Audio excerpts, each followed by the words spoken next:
0 to 1, Chapter 6. You are not a lottery ticket. The most continuous question in business is whether success comes from luck or a skill. What do successful people say? Malcolm Gladwell, a successful author who writes about successful people, declares in Outliers that success results from a patchwork of lucky breaks and arbitrary advantages. Warren Buffett famously considers himself lucky breaks and arbitrary advantage. Member of Lucky Sperm Club and winner of the Ovarian Lottery, Jeff Bezos attributes Amazon's success to an incredible planetary alignment and jokes that it was half luck, half good timing, and the rest brains. Bill Gates even goes so far as to claim that he was lucky to be born with certain skills, though it's not clear whether that's actually possible. Perhaps these guys are being strategically humble. However, the phenomenon of serial entrepreneurship would seems to call into questions our tendency to explain success as the product of chance.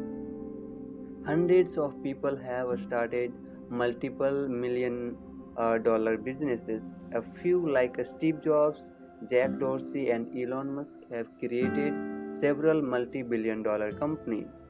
If success were mostly a matter of luck, these kinds of serial entrepreneurs probably would not exist. In January 2013, Jack Dorsey, founder of Twitter and Spire, tweeted to his $2 million followers, "Success is never accidental."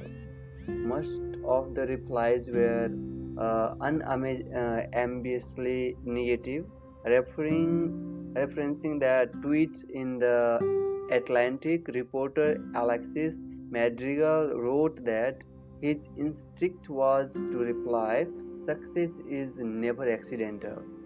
Said all the multi-millionaire white men. It's true that already successful people have an easier time doing new things, whether due to their networks, wealth, or experience, but perhaps we have become too quick to dismiss anyone who claims to have succeeded according to plan. Is there a way to settle this debate objectively? Unfortunately not, because companies are not experiments. To get a scientific answer about Facebook, or for example, we would have to rewind to 2004, create 1,000 copies of the world, and a start is impossible. Every company starts in unique circumstances, and every company starts only once. Statistics does not work when the sample size is 1. From the Renaissance and Enlightenment to mid-20th century, luck was something to be mastered, dominated, and controlled. Everyone agreed that you should do what you could, not focus on what you could not. Ralph Waldo Emerson captured this ethos when he wrote, "Shallow man believes in the luck and believe in circumstances. A strong man believes in cause and effect." In 1912, after becoming the first explorer to reach the South Pole, Ronald Amundsen wrote, "Victory awaits him who has everything in order." Luck, people call it. No one pretended that misfortune didn't exist, but prior generation believed in making their own luck by working hard. If you believe in your life is mainly a matter of chance, why read this book? Learning about startups is worthless if you are just reading stories about people who won the lottery. Slot machines for dummies can purport to tell you which kind of rabbits foot to rub or how to tell which machines are hot, but it can't tell you how to win. Did Bill Gates simply win the intelligence lottery? Was Sheryl Sandberg born with the silver spoon, or did she learn it? When we debate historical questions like these, luck is in the past tense. For more important are questions about the future. Is it matter for chance or design? Can you control your future? You can expect the future to take a definite form, or you can treat it as hazily uncertain. If you treat the future as something definite, it makes sense to understand it in advance and to work to shape it. But if you expect an indefinite future ruled by randomness, you will give up on trying to master it. Indefinite attitude to future explains what's most dysfunctional in our world today. Process trumps substances when people lack concrete plans to carry out. They use formal rules to assemble a portfolio of warriors' options. And this describes Americans today in middle schools. We are encouraged to start hoarding extracurriculum activities in high schools. Ambitious students compete even harder to appear omnicompetent. By the time of a student gets to college, he's spent decades of curating a bewilderingly diverse resume to prepare for a completely unknownable future.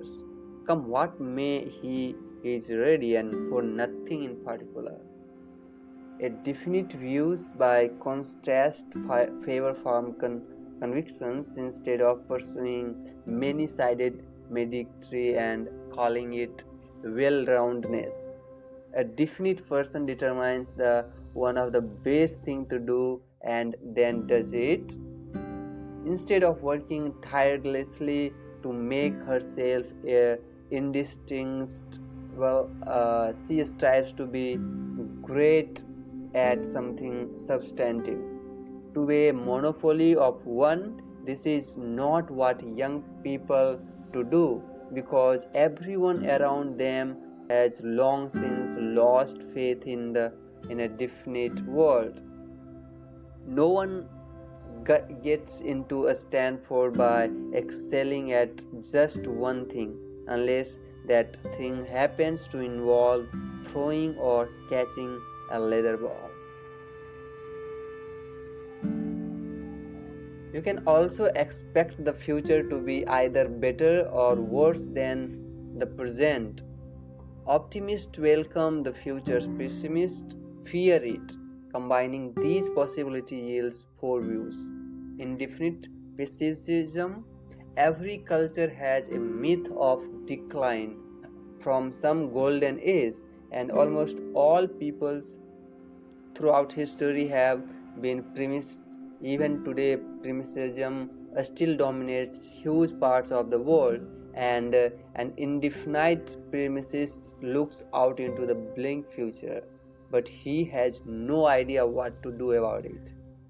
This describes Europe since the early 1970s, when the continent succumbed and undirected bureaucratic drifts.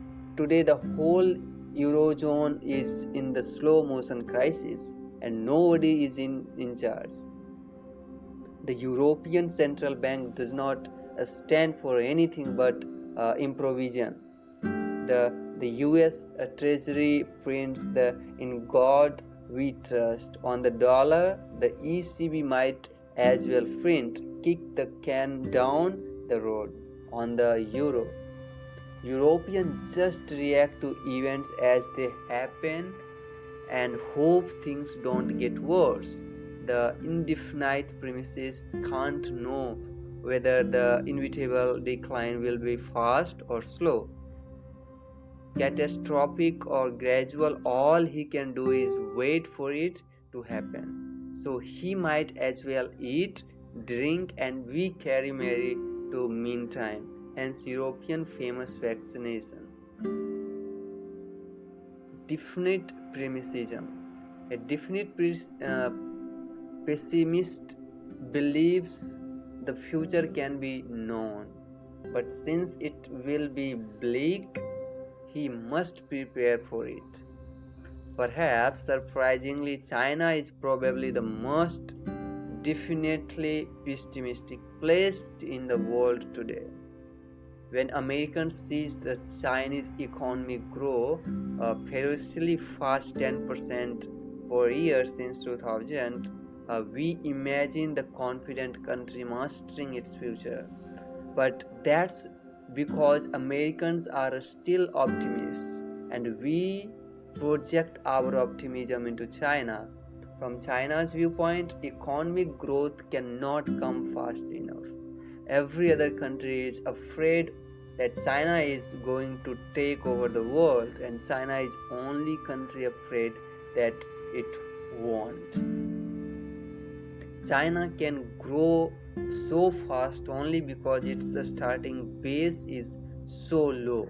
The easiest way for China to grow is to relentlessly copy what has already worked in the West, and that's exactly what it's doing, executing definite plans by burning ever more coal to build ever more factories and skyscrapers. But with the huge population pushing resources prices higher, there is no way to Chinese living standard can ever actually catch up to those of the richest countries, and the Chinese knew it. This is why the Chinese leadership is obsessed with the way in which things threaten to get worse, and every senior Chinese leader experienced famine as a child. So, when the Politburo looks to futures, disaster is not the abstraction. The Chinese public too knows that winter is coming. Outsiders are fascinated by the great fortunes being made inside China, but they pay less attention to the wealthy Chinese trying hard to get their money out of the country. Poorer Chinese just save everything they can and hope it will be enough. Every class of people in China takes the future deadly seriously. Definite optimism. To a definite optimist, the future will be better than present. He plans and works to make it better. From 7th century through the 1950s and 60s, definite optimism led the Western world. Scientists, engineers, doctors, and businessmen made the world richer, healthier, and more long-lived than previously imaginable. As Karl Marx and Friedrich Engels saw clearly, the 19th century business class created more massive and more colossal productive forces than all the preceding generation together. Subjection of nature force to man.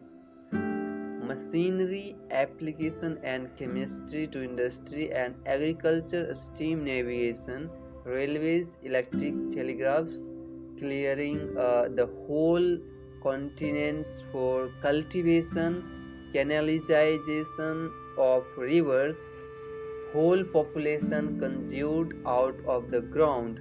What earlier century has even a pretense that such productive forces slumped in the lap of the social labor? Each generation's inventors and visionaries surprised their predecessor. In 1843, the London public was invited to make its first crossing underneath the River Thames by the newly dug tunnel. In 1869, the Suez Canal saved Eurasian shipping traffic from rounding the Cape of the Good Hope. In 1914, the Panama Canal cut short the route from Atlantic to Pacific. Even the Great Depression failed to impede the relentless progress in the United States, which has always been home to the world's most far-seeing definite optimists. The Empire State Building was started in 1929, the finished in 1931. The Golden Gate Bridge was started in 1933 and completed in the 1937.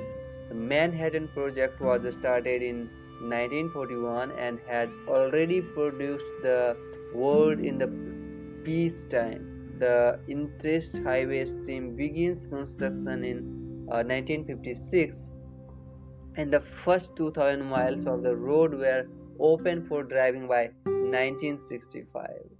Definite planning even went beyond the surface of this planet. NASA's Apollo program begins in 1961 and put 12 men on the moon before it finished in 1972. Bold plans were not reserved just for political leaders or government scientists.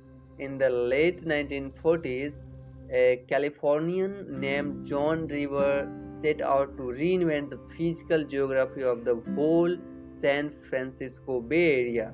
And River was a school teacher, an amateur teacher producer, and a self-taught engineer. Undoubted by his lack of credentials, he publicly proposed to build two huge dams in the bay, construct massive freshwater lakes for drinking water and irrigation, and reclaim 20,000 acres of land for development. Even though he had no personal authority, people took the river plan seriously. It was endorsed by newspaper editorial board across California. The U.S. Congress held hearing on its feasibility. The Army Corps of the Engineers even constructed a 1.5-acre scale model of the bay in the Canvas Salento warehouse to simulate it. These tests revealed technical shortcomings so the plan was not executed. But would anybody today take such a vision seriously in the first place? In the 1950s, people welcomed big plans and asked whether they work. Today, a grand plan coming from a school teacher would be dismissed as cranky, and long-range vision coming from anyone for more powerful would be derided as hubris. You can still visit the Bay model in that Sausalito warehouse, but today it's just a tourist attraction. Big plans for the future have become archaeotic curiosities. Indefinite optimism. After a brief pessimistic phase in the 1970s, indefinite optimism has dominated American thinking ever since 1982, when a long bull market begins and finance eclipsed engineering as the way to approach the future. To an indefinite optimist, the future will be better, but he does not know how exactly, so he won't make any specific plans. He expects to profit from the future but sees no reason to design it concretely.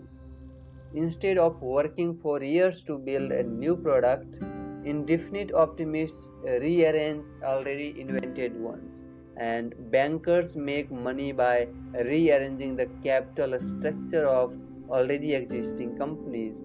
Lawyers resolve disputes over old things or help other people structure their affairs, and private equity investors and management consultants don't start new businesses. They squeeze extra efficiency from old one with the incense procedural optimization. It's no surprise that these fields are all attract disappropriate numbers of high achieving Ivy League optionally cheers. What could be a more appropriate reward for 2 decades of resume building than a seemingly elite, process oriented career that promises to keep options open? Recent graduates' parents often cheer them on the established path. The strange history of the baby boom produced a generation of indefinite optimists so used to effortless progress that they feel entitled to it. Whether you were born in 1945 or 1950 or 1955, things got better every year for the first 18 years of your life, and it had nothing to do with you.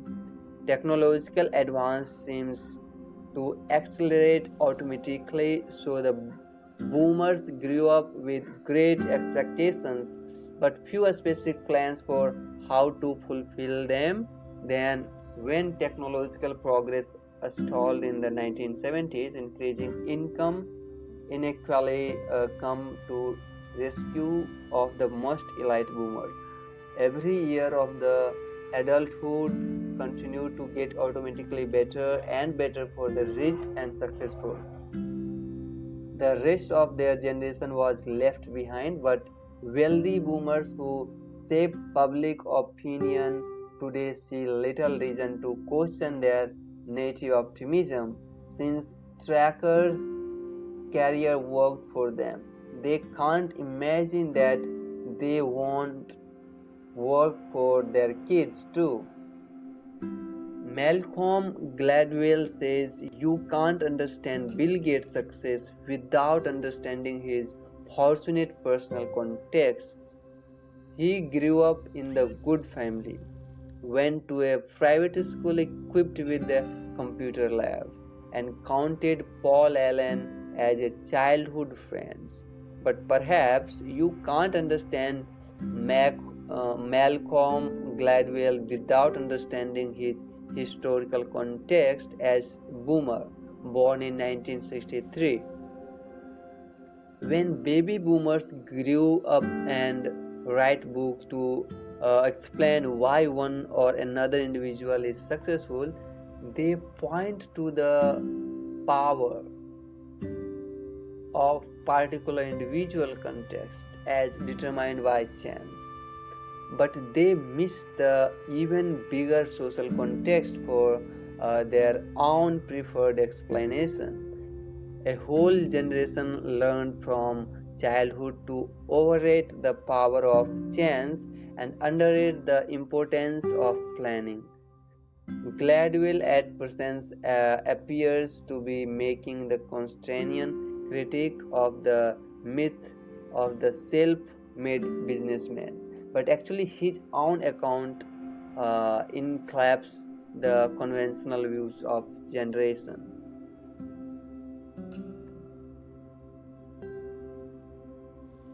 Our indefinitely optimistic world, indefinite finance.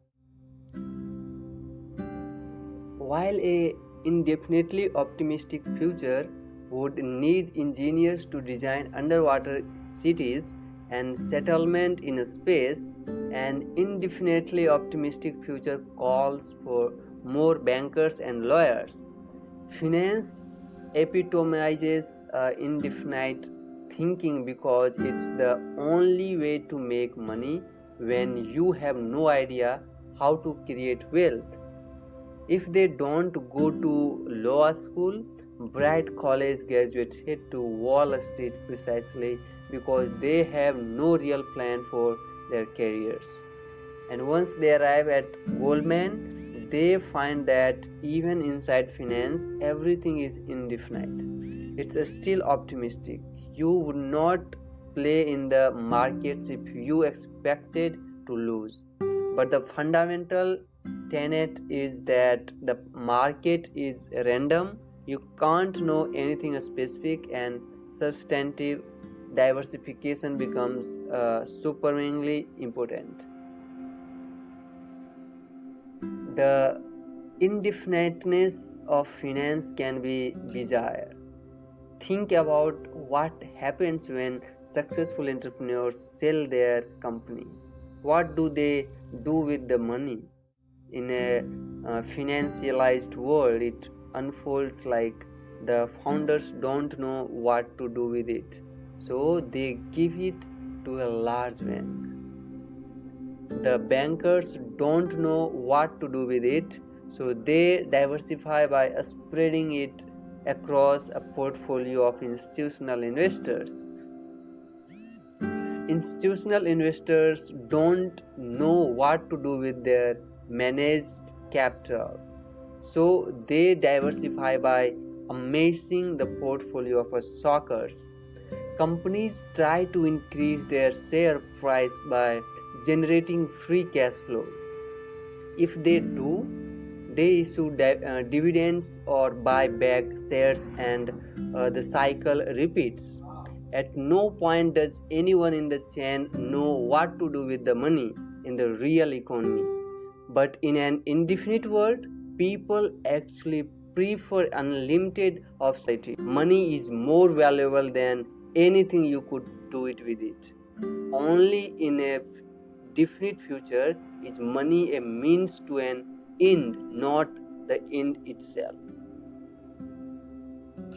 Indefinite politics. Politicians have always been officially accountable to the public at election time, but today they are attuned to what the public think at every moment. Modern polling enables politicians to tailor their image to match pre-existing public opinion exactly. So far, the most part they do. Net silver election predictions are remarkably accurate, but even more remarkable is how big a story they become every 4 years. We are more fascinated today by statistical predictions of what the economy will be thinking in the few weeks time than by visionary predictions of what the country will look like 10 or 20 years from now. And it's not just the electoral process. The very character of government have become indefinite too. The governmental used to be able to coordinate complex solutions to problems like atomic weaponry and lunar exploration. But today, after 40 years of indefinite grip, the government mainly just provide insurance of our solution to big problems are Medicare, Social Security, and dizzying array of other transfer payment programs. It's no surprise that enlightenment spending has eclipsed discretionary spending every year since 1975. To increase discriminatory spending, we would need definite plans to solve specific problems. But according to definite logic of enlightenment spending, we can make things better just by sending out more checks. In definite philosophy, you can see the shift to an indefinite attitude not just in politics but in the political philosophers whose idea underpin both left and right. The philosophy of the ancient world was pessimist. Plato, Aristotle, Epicurus, and Lucretius all accepted strict limits on human potential. The only question was how best to cope up with our tragic fate. Modern philosophers have been mostly optimistic, from Herbert Spencer on the right and Hegel in the center to Marx on the left. The 19th century shared a belief in progress. Remember, Marx and Engels, in common to technical triumphs and capitalism from this page. These thinkers expected material advance to fundamentally change human life for the better, and they were definite optimists. In the late 20th century, indefinite philosophies came to force, and the two dominant political thinkers, John Rawls and Robert Nozick, are usually seen as stark opposites. On the egalitarian left, Rawls was concerned with questions of fairness and distribution. On the libertarian right, Nozick focused on maximizing individuals' freedom. They both believed that people could get along with each other peacefully. So, unlike the ancients, they were optimistic, but unlike Spencer or Marx, Rawls and the Nozick were indefinite optimists. They didn't have any specific vision of the future. Their indefiniteness took different forms. Rawls begins a theory of justice with the famous veil ignorance. Fair political reasoning is supposed to be impossible for anyone with the knowledge of the world as it concretely exists. Instead of trying to change our actual world of unique people and real technologies, Rawls fascinated about the inherently stable society with lots of fairness but little dynamism. Nozick opposed Rawls' pattern concept of justice. To Nozick, any voluntary exchange must be allowed, and no social pattern could be novel enough to justify maintenance by concerns. He didn't have any more concrete ideas about the good society than Rawls. Both of them focused on process.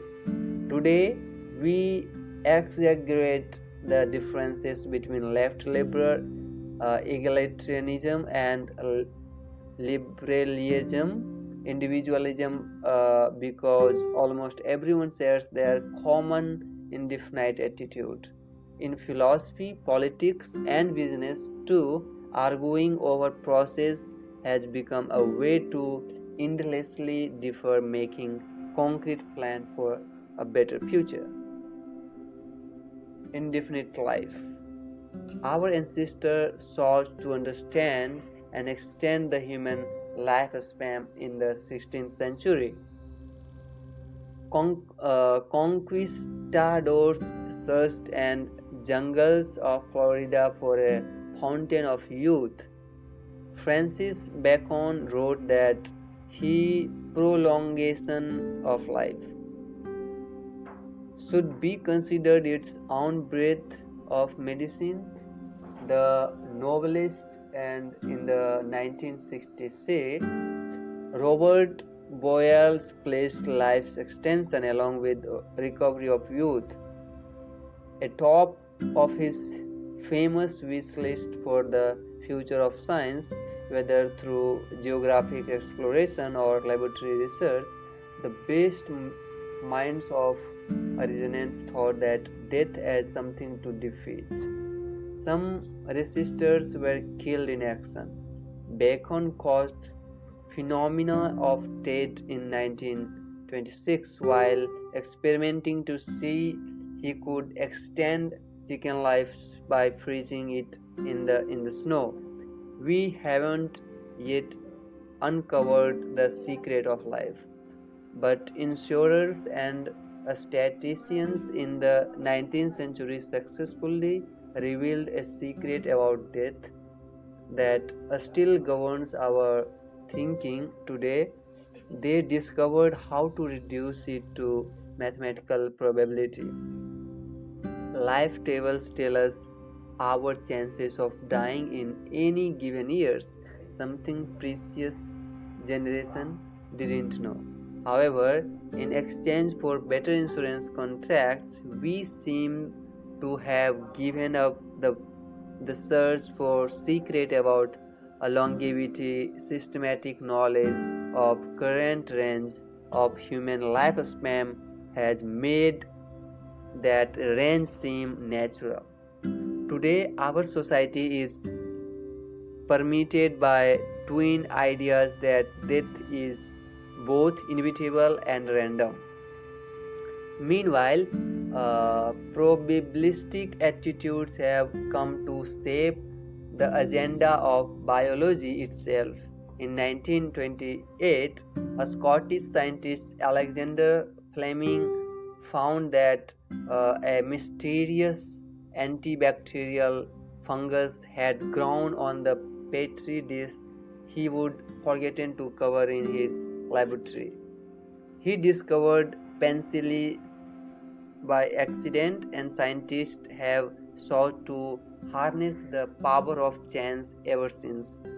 Modern drugs discovery aims to amplify Fleming's seriousness and circumstances of millionfolds. Pharmaceutical companies searches through combination of molecular compounds at random, hoping to find a hit. But it's not working as well as it used to. Despite dramatic advantage over the past two countries, in recent decades biotechnology has not met the expectation of investors or patients. Jerome Slows, that's more Slows backward, observes that the number of new drugs approved per $1 billion spent on R&D has halved every 9 years since 1950s. Since information technology accelerated faster than ever during those same years, the big question for biotech today is whether it will ever see similar progress. Compare biotech startup to their counterpart in the computer software.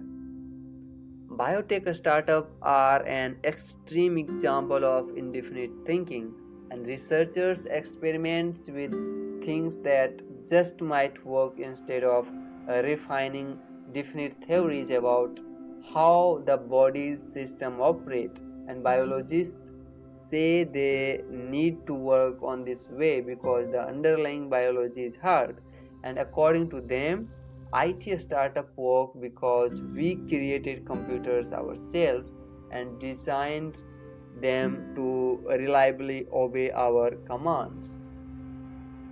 Biotech is difficult because we did not design our bodies, and more we learn about them, the more complex they turn out to be. But today it's possible to wonder whether the genuine difficulty of biology has become an excuse for biotech startup and indefinite approach to business in general. Most of the people involved expect some things to work eventually, but few wants to commit to a specific company with the level of intensity necessary for success. It starts with the professor who often become part-time consultants instead of full-time employees, even for the biotech startup that begin from their own research.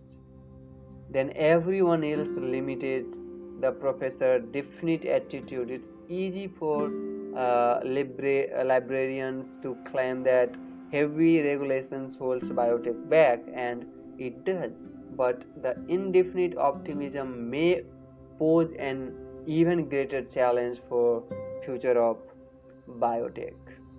Thank you.